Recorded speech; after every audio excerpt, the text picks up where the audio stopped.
Bienvenido, doctor Lumbreras. Muchas gracias por estar con nosotros, por celebrar su cumpleaños con nosotros. Los mejores deseos para usted en esta fecha y le deseamos, como siempre, una excelente conferencia. Bueno, pues muchas gracias, Rafael. Este libro ha sido editado por insistencia de un amigo mío muy querido, Carlos del Águila, quien me pidió que hiciéramos una versión del cincuentenario del libro. Yo acepté pensando que era tarea fácil y le ofrecí entregarle la versión revisada, la nueva edición, que es la tercera edición del libro realmente, 3 meses o 4 meses. Me llevó más de un año hacer la revisión. Y es que una de las cosas que no me di, que uno no mide cuando escribe, es la cantidad de información que uno requiere actualizar. Son 50 años en los cuales se ha avanzado muchísimo en la arqueología peruana. Ese libro fue escrito en realidad inicialmente como proyecto de una tesis doctoral que yo tenía que presentar en la Universidad de San Marcos en la década del 60, en 1961-62. Y lo que ocurre es que por circunstancias ocurridas en ese tiempo, tuve que transformarlo y darle más bien que las características de una tesis doctoral, las características de un manual. Y eso fue de alguna manera en respuesta a lo que en ese momento, 1959, 60, estaba ocurriendo en el Perú. La primera historia general del Perú que yo leí fue el libro de Markham, es decir, en inglés, sobre la historia general del Perú. Y para la arqueología peruana tuve que revisar el texto de Allen Mason, que estaba también en inglés, luego traducido al castellano, en 1957, creo.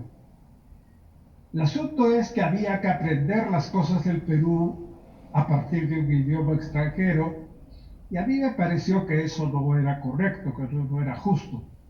De modo que decidí y acepté la sugerencia del doctor Valcárcel en ese sentido y de un amigo mío muy querido, es José María Arguedas, de escribir una cosa en castellano.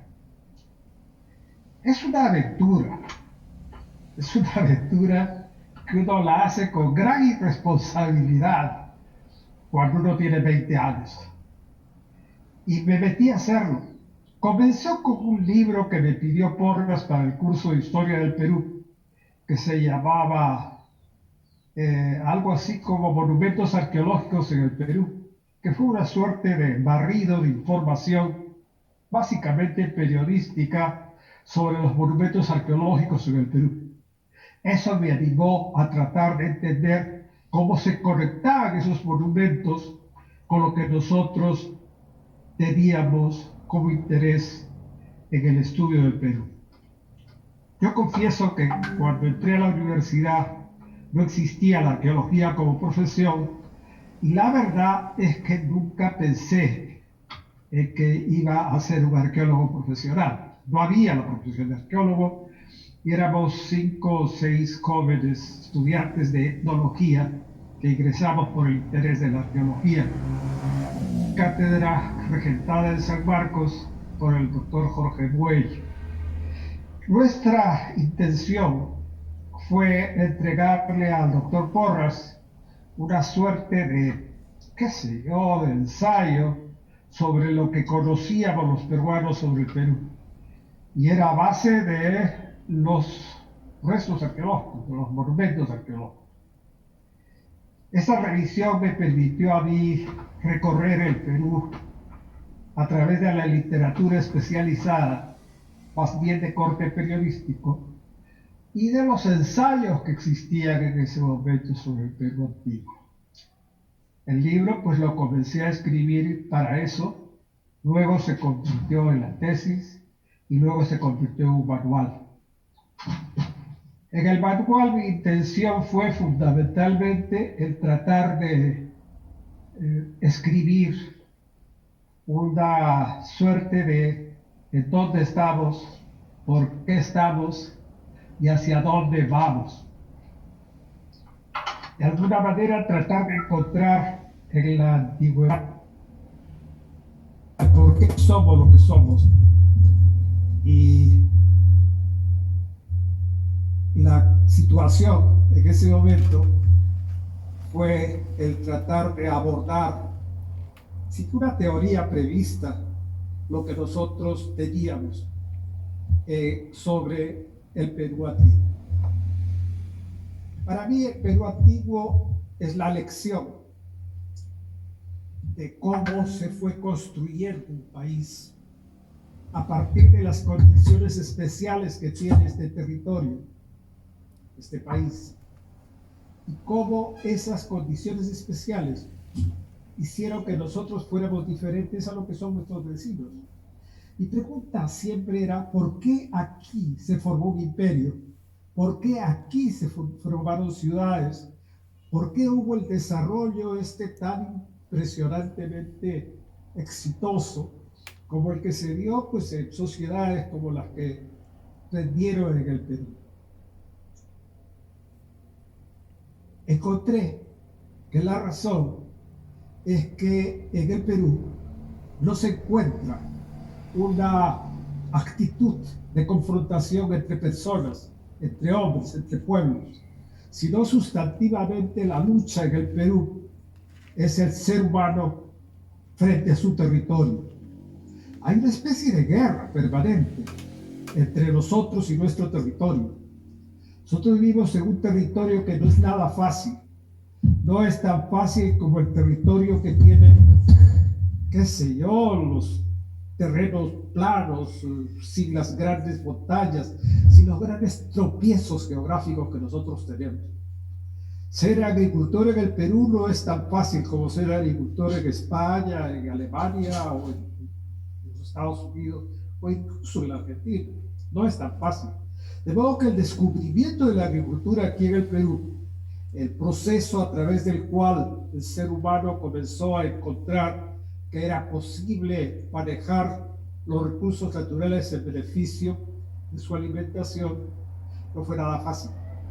Había que vencer muchas cosas, había que darle la vuelta al territorio, había que inventarse un nuevo territorio para poder tener comida estable, como en cambio no ocurría pues en el Ecuador, en Chile, en otras partes, en donde la agricultura comenzó a generar los recursos de base sin el requerimiento de transformar integralmente el territorio para hacerlo posible. Aquí había que inventar el agua, había que inventar los terrenos planos, entonces se hicieron andenos, había que inventar agua, entonces se equipó un sistema de abastecimiento artificial del agua a través de canales de riego, a través de presas y demás, que hicieron que el territorio fuera transformado, habilitado para poder tener cultivos. Eso en el caso del Perú además tenía varios elementos en contra y varios favorables. Los adversos eran la diversidad territorial con engañosas cumbres y quebradas y terreno totalmente desigual e irregular, y al mismo tiempo el hecho de tener un mar tan largo, tan grande frente a los otros. La cordillera de los Andes dibuja un territorio muy escabroso, muy difícil de manejar, y en cambio tiene al frente, a lo largo de toda la costa, un mar muy rico en peces, muy rico en mariscos, con una fauna y una flora muy excelente, lo que permitió que aquello que no era posible de subsanarse con las cosas de la tierra, se podían resolver con las cosas del mar. Eso hacía que incluso los territorios desérticos de la costa pudiesen ser favorables a la subsistencia de la población, y de pescadores primitivos pasamos rápidamente a la condición de pescadores que con un poco de agricultura podían vencer las condiciones de vida aquí. Eso explica por qué Caral, por ejemplo, que es este sitio que ha sido descubierto en realidad gracias a los trabajos de los arqueólogos peruanos, como Ruchay, por ejemplo, que lograron hacer el descubrimiento de una manera de cómo no solamente resolver el problema alimentario, pero dominar el medio hasta transformarlo y convertirlo en objeto de arte. Esto que ocurrió, pues qué sé yo, hace 5.000 años, fue un proceso muy largo, muy lento, no fue fácil. Se fueron inventando cosas, se fueron creando cosas, se fue haciendo, convirtiendo en instrumento la tierra. Y eso es la gran tarea que fue desarrollando el Perú a lo largo de toda su historia. Nosotros no hemos tenido grandes guerreros, hemos tenido grandes seres humanos que han podido transformar la naturaleza en beneficio del futuro. Y esa sigue siendo nuestra guerra. A veces no nos damos cuenta que nuestro principal rival no somos nosotros mismos, sino la tierra, el medio, las montañas, los ríos, las nevadas, qué sé yo, la corriente del Niño, las dificultades que hay en las sequías, en los veranos y las cosas absolutamente desiguales que tenemos que vencer. Luchar con eso generó muy pronto, al descubrirse la agricultura y al tener ganadería, nos convertimos muy pronto en algo que no existía en toda Sudamérica. Pueblos que para poder sobrevivir tuvimos que darle la vuelta al mundo. Cambiamos el país, es decir, cambiamos el territorio para convertirlo en país. Eso fue absolutamente indispensable. Se produjo una revolución en el sentido de que todo se tuvo que cambiar para poder vivir con la agricultura. La agricultura con nosotros se convirtió en un instrumento de transformación del territorio. Eso lo logramos. Y hacia 1000 años después, hacia el año 1500, 2000 de nuestra era, ya éramos un país con un nivel de desarrollo impresionante. Teníamos domesticada una cantidad impresionante de plantas, pero todas ellas creciendo, mejorando las cosas. Los que eran pequeños, qué sé yo, aguajales, se convirtieron en valles, los oasis los convertimos en valles. Nosotros domesticamos la tierra, domesticamos el suelo, domesticamos las montañas, convirtiendo las montañas rigurosamente verticales que hay en los Andes en verdaderamente templos de la ciencia, a través de la construcción de andenes, de sistemas de riego complicados pero posibles, que hacía que no desperdiciáramos el agua, que aprovecháramos al máximo los recursos acuáticos, aprovechando los recursos minerales, aprovechando los recursos animales, todo. Donde no había alimentos suficientes, inventábamos los alimentos, inventábamos los recursos para poder tener nosotros alimentos de todas las clases posibles, frutas, verduras, en fin, convirtiendo las cosas naturales en artificiales. Si teníamos plantas que no podían durar mucho porque eran demasiado tiernas frente a las condiciones del medio, pues lo que hacíamos era inventar recursos para alargarle la vida a las plantas, convirtiendo la papa en chuño, convirtiendo la carne en charqui, de tal manera que en vez de durarnos 24 horas y malograrse a partir de ese tiempo, las convertimos en cosas que podíamos usar durante larguísimo tiempo y podíamos dar de unos a otros esos productos, llevarlos a través de sistemas de distribución complejos, y tuvimos que para eso inventarnos los recursos que nos tuvieron que generar los trabajos en el antiguo Perú. una red de caminos es impresionantemente importante en este país. Nosotros no podemos en este país vivir sin comunicaciones altamente complejas. Y para eso se diseñó una cosa como el Capatián, que nosotros atribuimos normalmente a los incas. No, eso fue creándose poco a poco, y hacia el año 1000 de nuestra era aproximadamente ya teníamos un Capatián hecho que hacía conectarse pueblos que estaban en la montaña o en el desierto o en el bosque de la selva, y podíamos hacer que todos ellos conjugaran a un ritmo impresionantemente rápido las condiciones de su producción con las necesidades de consumo que tenían. Eso es lo que fue. ¿Hubo invasiones de pueblos y guerras entre los? Pues sí, sí los hubo, pero no eran el objeto de la vida. Es decir, el conflicto no era poder apoderarse de lo que tenían otros, porque lo que se tenía era una especie de recurso local, recurso que habían logrado manejar en sus propias condiciones de vida los pobladores de cada región. Eso hizo que nosotros fuésemos un país lleno de regiones diferentes, pero todas ellas articuladas mediante redes de comunicación de diverso tipo, por tierra, por mar, o por agua en general, a través de los ríos, de tal manera que podíamos manejarnos de esa manera.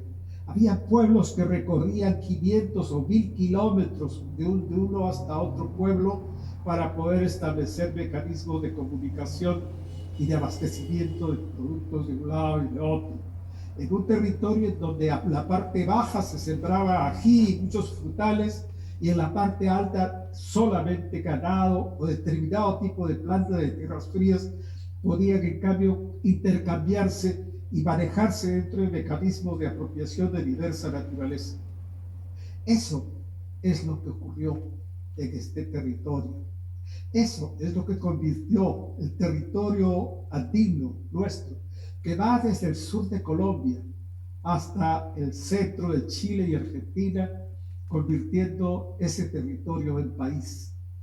Nuestra conversión de un territorio domesticado, en donde las lluvias, el agua, los ríos, el mar, la tierra, los desiertos, las montañas, las plantas espinosas, las plantas florecientes, todo esto podía alternarse, hubiera o no hubiera en algún lugar, a través de los diversos mecanismos que fuimos construyendo poco a poco a lo largo de cientos de años. Cuando llegamos a la era cristiana, es decir, aproximadamente hace 2000 años, ya éramos un pueblo sumamente eficiente en el manejo de la tierra. El manejo de la tierra hizo que cuando llegaran los españoles aquí, encontraran un territorio que estaba manejado por un estado, es decir, estaba centralizado, y en donde la gente vivía en concentraciones poblacionales a las que les llamamos ciudades, en donde agricultores, pescadores, artesanos, en fin, gentes de diversas maneras de vivir, vivían juntos. Y al vivir juntos se prestaban información unos de otros y hacían que las cosas fueran facilitadas en términos de los beneficios de vida. Unos tenían, qué sé yo, artefactos que producían mediante sistemas artesanales, y otros tenían plantas que no existían en el lugar y podían traerlas de otro lado. En fin, era una cosa de gran beneficio el poder tener estas diversas regiones para poder, sobre la base de las diferencias entre región y región, tener un abastecimiento múltiple y ser ricos, pues. Ser ricos en realidad no es otra cosa que la capacidad de poder disponer de recursos que no necesariamente los posee uno solo por su propia cuenta. Y eso es lo que hicimos. Pero eso lo hicimos, eso no existía.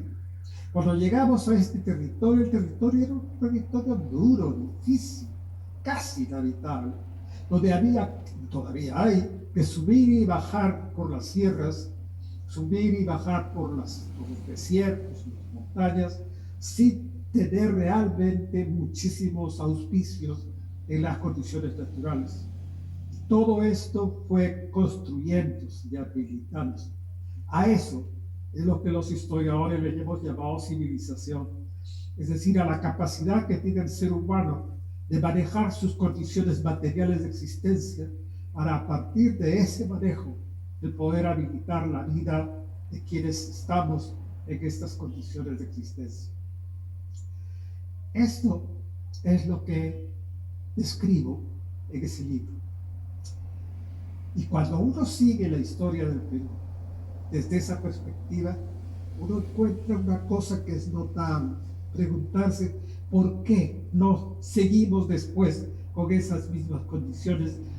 Porque cuando llegaron los españoles aquí en el siglo XVI, hacía muy poco tiempo, en el siglo XV, XVI, se había desarrollado una hipótesis de vida que se llamaba la utopía, escrita por Tomás Moro, en donde se describía un mundo feliz, donde todos los hombres vivían felices en condiciones. ¿Saben lo que ocurrió en el 16, en el 17 sobre todo? Que la gente consideraba que el mundo feliz de esa utopía era lo que había en el mundo antiguo. No es cierto. Existían muchas dificultades, muchas cosas que seguir venciendo y que seguir avanzando. Pero todas esas estaban arregladas de una manera tan armónica que realmente esto, visto desde la lejanía, parece un mundo feliz. Que había conflictos, sí pues, sí los había. Que había cosas que no se podían superar, sí pues, sí existían.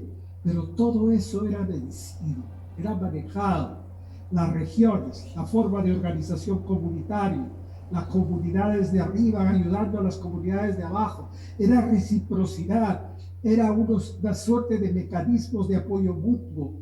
El AIDI era una forma de vivir al lado de otro para darle apoyo, no solo para vivir. Estas cosas fueron creadas, no estaban inventadas, no aparecían como una forma natural de existencia. Eran el resultado de la manera fundamental de existir en este territorio, manejando las regiones, las diferencias regionales, las diferencias que hay entre un lugar y otro, y sobre la base de ese manejo construir un territorio distinto al de la naturaleza que llamamos país. Y hemos decidido que es importante desde esa perspectiva darnos cuenta que muchas de esas cosas las hemos ido abandonando. Muchas de las cosas que hemos descubierto a lo largo de nuestra existencia las hemos ido abandonando. Las hemos ido abandonando a raíz de que entramos dentro de una situación colonial en nuestra existencia.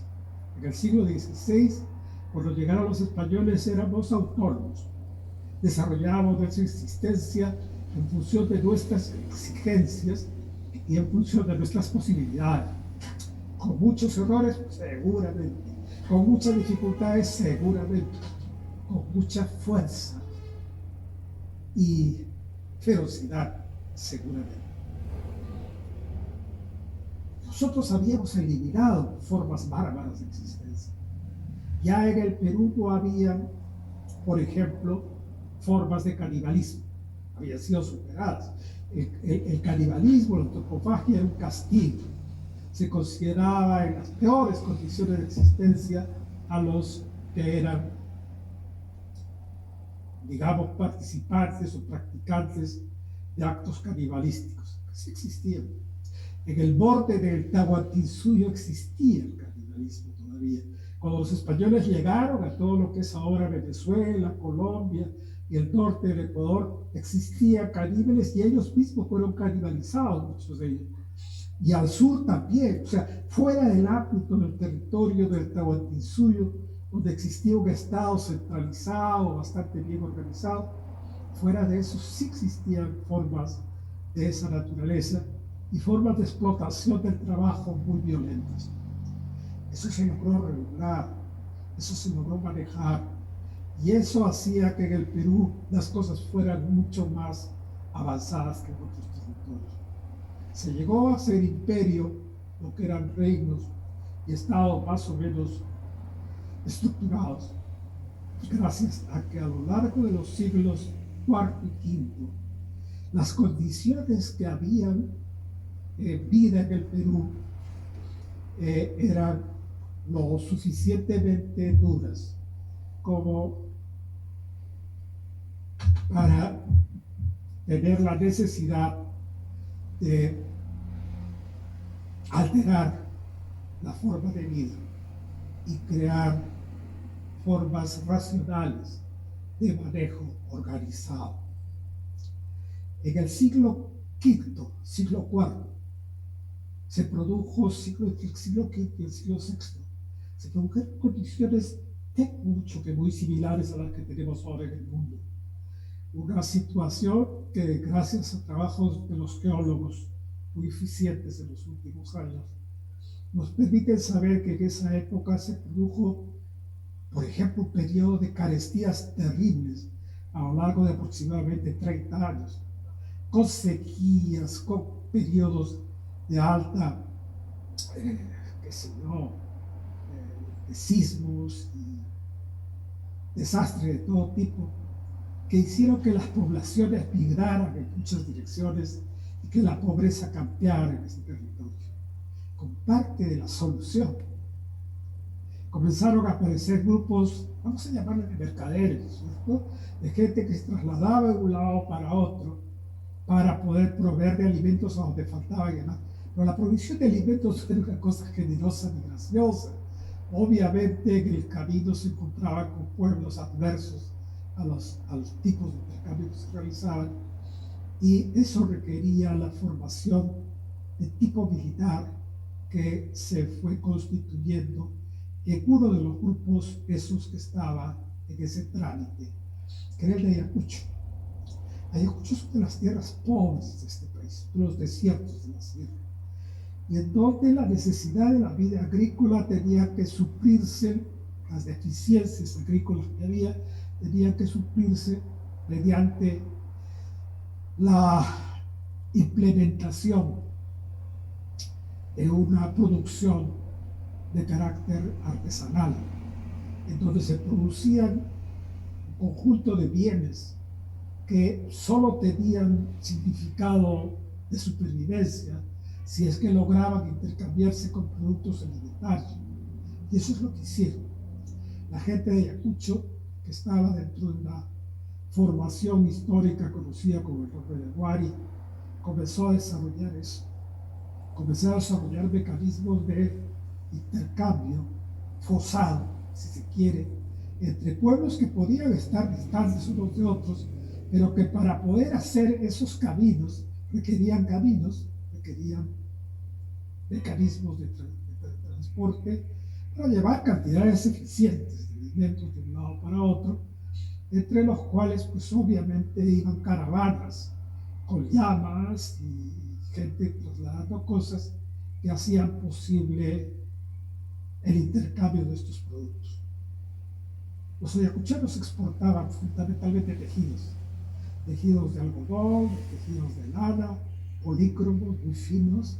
Los conocemos, los restos arqueológicos son productos finísimos, y como resultado de esos intercambios, ellos fueron concentrando una cantidad suficiente y eficiente de recursos de bienestar para su propio beneficio, para su propio desarrollo. Y así se convirtieron estos lugares de Ayacucho en lugares poderosos que permitieron ir progresivamente avanzando en estos mecanismos de intercambio, y obviamente en un momento determinado trasladar los mecanismos de intercambio mercantil, digamos, en formas de dominación de este pueblo, de otros pueblos por este pueblo. El resultado de eso fue la formación de un Estado de clavos de carácter expansivo, al que, por imitación con lo que ocurría en Europa, le llamamos imperio.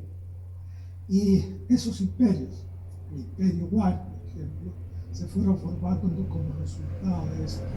Las condiciones, las exigencias de un periodo de grandes carestías fueron suplidas por estos mecanismos de universalización de los productos mediante intercambio entre productos desiguales.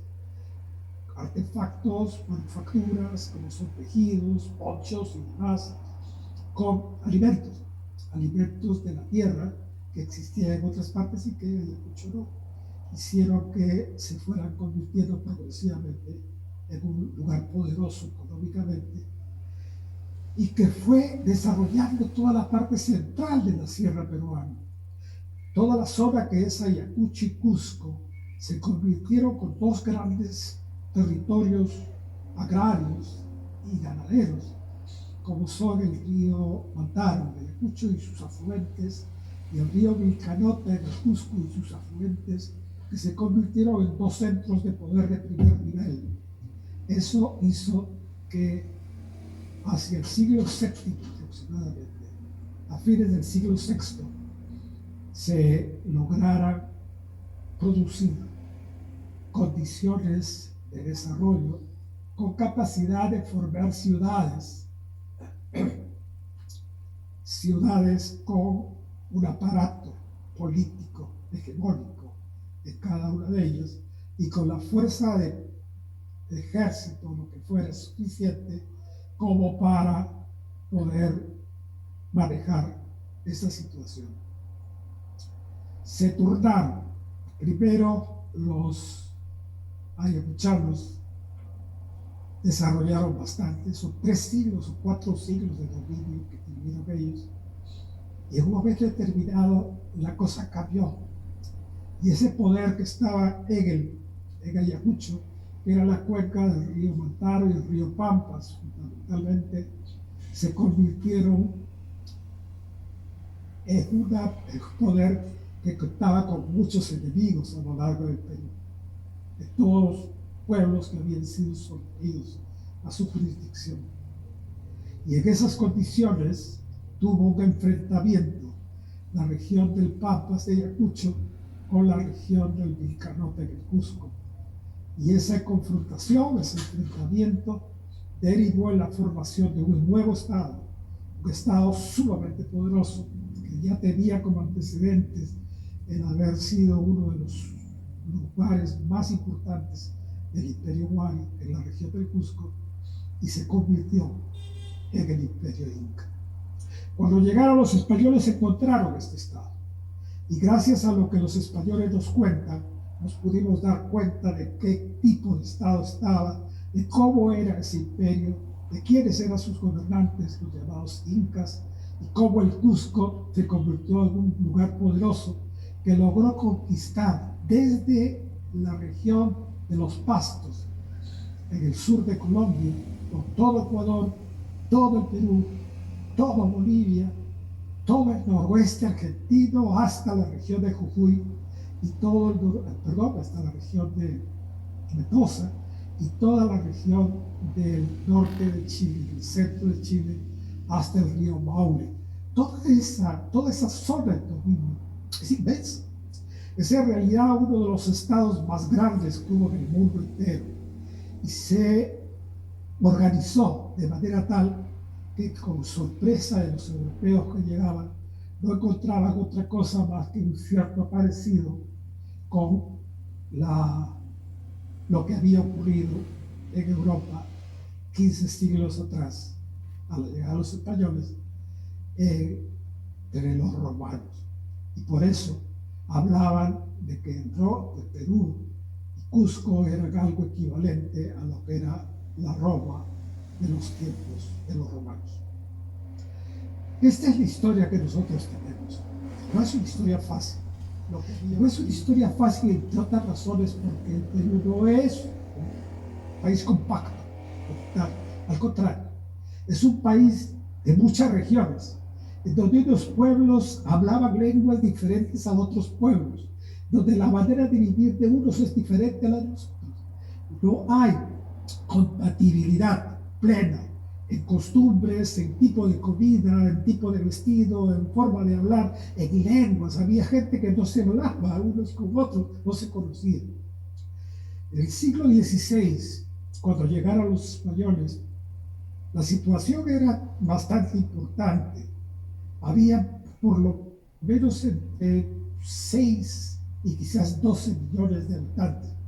Eso está en debate porque no hubo un censo, pero por los cálculos que se han hecho, se calcula que eran entre 4, el más prudente de los historiadores llegaba a esa solución, y 12 millones de habitantes. Cuando se hizo un censo, 50 años después de la llegada de los españoles, en 1590, se encontró que había 1 millón de habitantes. No es que los hayan matado con los arcabuces o con las espadas que tenían los españoles, no.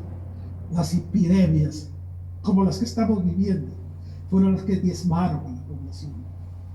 Morían por miles, pueblos enteros desaparecieron. Oigan, desaparecieron de manera tan grave que en lugares de la costa peruana, por ejemplo, prácticamente ninguno de los valles, ninguno de los pueblos quedó con su gente originaria viva allí. Desaparecieron las lenguas. En algunos lugares quedaron las lenguas sobrevivientes, pero la mayor parte de los valles desaparecieron. Casi la costa entera desapareció. La población desde Tacna y Arica hasta el norte del Ecuador, de toda la costa, desapareció.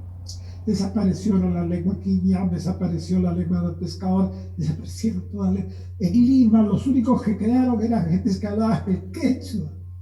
Y no sabemos qué lenguas había, porque se murieron todos en el siglo XVI. El siglo XVI fue una cosa hecatombe terrible. Tanto es así que en 1549, cuando Cieza de León, don Pedro, recorría los caminos del antiguo Perú, él se quejaba del abandono en el que estaban las obras de los pueblos incaicos, de cómo la gente se estaba muriendo de hambre, de cómo los pueblos estaban abandonados, cómo fue desaparecido. En ese tiempo ya no se hablaba varias lenguas. En el siglo XVII ya prácticamente habían desaparecido. En el siglo XVIII ya no quedaban lenguas, quedaron unas poquitas personas. Y a partir de eso se ha podido recuperar el culi, qué sé yo, varios pedazos de lenguas, pero las lenguas desaparecieron con la gente.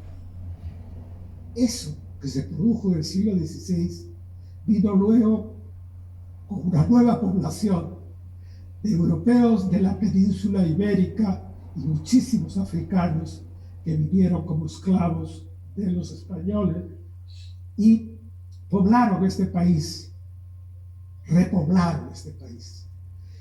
Se insertaron dentro de las condiciones de existencia de aquí.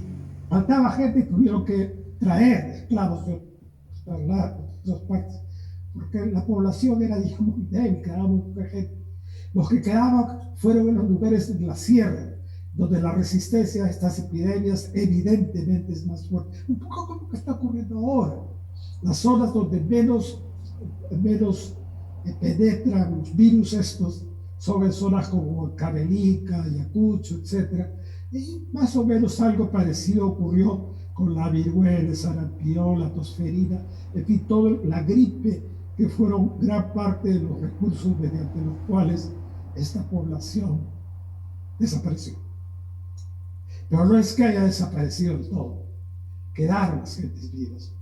Y como resultado de eso es que lo que sigue de la historia tiene que ver con un proceso en el cual se fue abandonando todo aquello que ya tenía más o menos establecido el Perú antiguo y se comenzó a inscribir en nuestra historia una forma de vida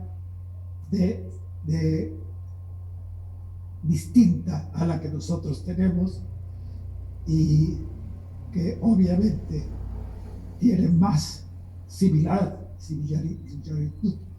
con lo que ocurría en España que lo que ocurría aquí en el Perú y en Latinoamérica en su conjunto. Comenzamos a obedecer los criterios de manejo del suelo, de manejo del cielo, de manejo de la tierra, a través de formas que no eran totalmente nuestras, es decir, que no resolvían los problemas como los habíamos resuelto hasta entonces, y comenzó una nueva forma de historia del Perú, que es la que nosotros estamos todavía viviendo.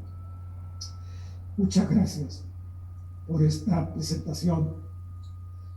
Espero haber podido concentrar en lo que he dicho todo lo que creo que debe decirse sobre el antiguo Perú. Yo soy de los que creo en la larga historia. Yo me siento todavía parte de Chavín, parte de Huari, parte de los incas. Considero que todavía queda entre nosotros mucho de aquello que existió en aquel tiempo y que nosotros vamos a seguir viviendo, los que venimos desde ese tiempo en adelante, en la construcción o reconstrucción de este país.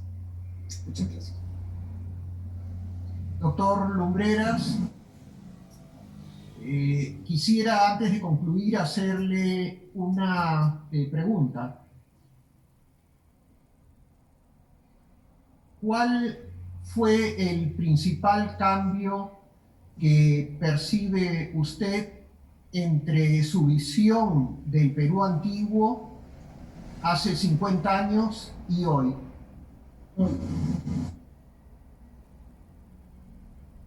Le decía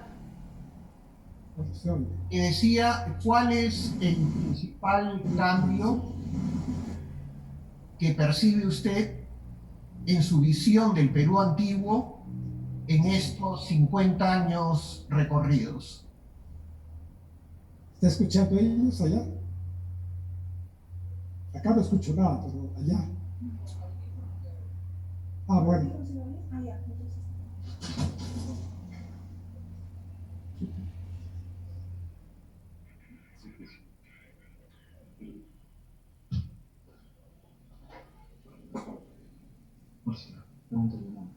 Te está preguntando, Rafa. Está hablando. No escucho nada. Dile. Que se repita, por favor. Rafa, tienes que repetir porque no te he escuchado. ¿Cuál es el principal cambio? ¿Cuál es el principal cambio en los 50 años recorridos de tu visión del Perú antiguo? Yo diría que el cambio más importante que yo he advertido está en la perspectiva de la relación entre el investigador y su objeto de estudio. Yo creo que una de las cosas que hemos descuidado en la construcción de la historia del Perú es el abandono del uso de las fuentes históricas con las cuales nos manejamos. Es como si toda la gente del antiguo Perú se hubiera muerto el día que Francisco Pizarro llegó al Perú. Porque inmediatamente después de 1532 desaparece el pueblo chimú, el pueblo chanca, los huancas, no existen más en la historia del Perú. Y son reemplazados en cambio por las guerras civiles, Pedrito Arias, Juan Gómez, que estuvieron dentro de los medios importantes para la historia de España en el Perú, pero no para la historia del Perú. Eso creo yo que es uno de los principales cambios. ¿Qué es lo que ha ocurrido después? Lo que ha ocurrido con nosotros en estos 50 años es que hemos comenzado a descubrir que estamos estudiando nuestra historia y que nos interesan no tanto los monumentos o los objetos arqueológicos como tales, cuanto lo que nosotros podemos rescatar de ellos como testimonio de acontecimientos y hechos que estaban circulando dentro de nuestro territorio años atrás. Yo creo que esto es un cambio sumamente significativo. Es decir, el hecho de que seamos los peruanos, que hayamos comenzado a estudiar nuestra historia, en función de los intereses que nosotros tenemos en saber de nuestra historia. Nosotros sabíamos bastante poco de nuestra historia, Rafa, cuando se produjo esta cosa de los años 60 y 50. Cuando yo estudié arqueología, no había estudios de arqueología en el Perú. Los arqueólogos eran personas que desde la medicina, la historia del arte, lo que fuera, ingresaban al estudio arqueológico, pero en donde el objeto eran los objetos de estudio, o sea, los monumentos, los edificios, la cerámica, los tejidos, pero no como testimonios de la vida de otras gentes, sino con objetos. Era historia de museos solamente. Esa historia comenzó a ser abandonada. En 1957, cuando nosotros ingresamos a la carrera, a hacer la carrera de arqueología, éramos 5 y en realidad 7 estudiantes de etnología que ingresamos a estudiar arqueología. Rosafún, Carlos Guzmán Ladrón de Guevara, Isabel Flores, yo, bueno, éramos 5 y después 7 los que entramos a estudiar eso. Estudiamos porque queríamos, porque no había ninguna oferta, no había un título de arqueólogo y nada parecido. Simplemente ingresamos a eso dentro de la Facultad de Letras. De allí comenzó un tipo de interés. Todos comenzamos a estudiar desde luego con maestros extranjeros. Fueron japoneses, fueron norteamericanos, fueron franceses, alemanes, de quienes aprendimos a hacer arqueología. Y eso es lo que de algún modo dio su fruto. Los cambios se produjeron en esa dirección. Porque, queriéndolo o no queriéndolo, nosotros apostábamos por un tipo de historia del Perú hecha desde la perspectiva de las fuentes arqueológicas. Es decir, tratar de hacer que la arqueología sea una ciencia social, una disciplina histórica con capacidad de dar cuenta de la vida de las gentes, de la historia de los pueblos. Y eso era nuestro principal objetivo. Desde luego, muchos de nosotros se alinearon con la tradición europea, se alinearon con la tradición norteamericana, fundamentalmente, de obedecer más bien la descripción de monumentos o de objetos y no tanto de las gentes que existían en el Perú. Nosotros nos rebelamos contra eso, varios de nosotros, y construimos una suerte de escape teórico a través de una cosa que luego los otros arqueólogos le llamaron arqueología social. Somos militantes de esa posición teórica porque es una posición que rescata de la arqueología propiamente tal todo aquello que pueda ser historia, en donde los hechos históricos son extraídos de los objetos concretos que deja toda actividad social, toda actividad humana. Todo lo que hacemos deja restos de su existencia en el estante de los objetos, de los materiales.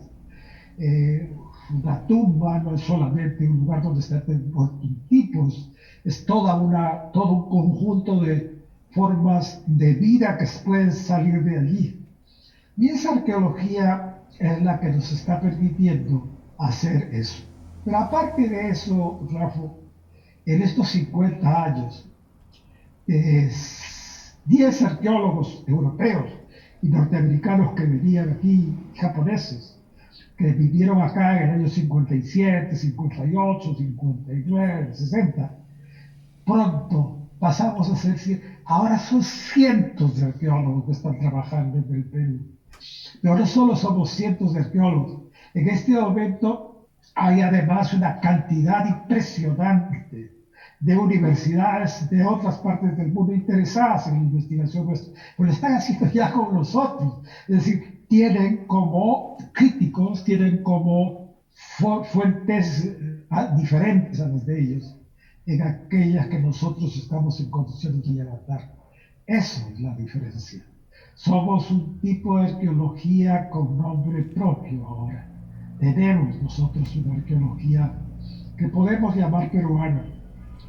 Hay una cantidad, hay un ejército de arqueólogos ahora, muchísimos de altísimo nivel de calidad académica, muchísimos, además, confrontados en diversas posiciones teóricas, ideológicas, lo que hace muchísimo bien a la ciencia, porque permite avanzar en diversas direcciones en los temas de investigación. No sé si dejo clara la respuesta de lo que te interese. Lo demás, desde luego, no ha cambiado la estructura. Yo he escrito este libro pensando que había cambiado mucho la estructura. La revisión que he hecho me permitió volver a leer una cantidad impresionante, y lo que no me había dado cuenta al momento que acepté a Carlos del Águila a hacer una versión revisada del libro para cumplir los 50 años, es que le podía hacer, y que revisando algunos textos y demás, yo podía leer, no. Tenía que revisar toneladas de informes, ensayos, en fin, de todos los tipos, desde los más mejores hasta los más peores. Esto me ha permitido, me ha obligado a trabajar durante muchos meses en lectura y anotación y búsqueda de evidencias. No ha cambiado la estructura. La estructura sigue siendo básicamente la misma que ensayamos en la década del 60, del 70, del siglo pasado. Lo que ha cambiado es el contenido de esa estructura. Ha cambiado, se ha ampliado notablemente, los propósitos de la investigación han cambiado. Desde luego, ahora ya queda muy poca gente que pretende hacer arqueología solamente para describir los restos materiales dejados por la actividad social. Y hay muy poca gente que escribiría como escribía, qué sé yo, Menet no, porque Menet era un arqueólogo muy próximo a nosotros, pero otros arqueólogos que escribían antes, solamente describiendo los monumentos como tales, o los restos arqueológicos como tales, muchos de ellos más próximos a la historia del arte que a la arqueología como tal. Muy bien. Muchas gracias Lucho, gracias por estar con nosotros esta noche en el Museo Tu Casa. Buenas noches. Bueno.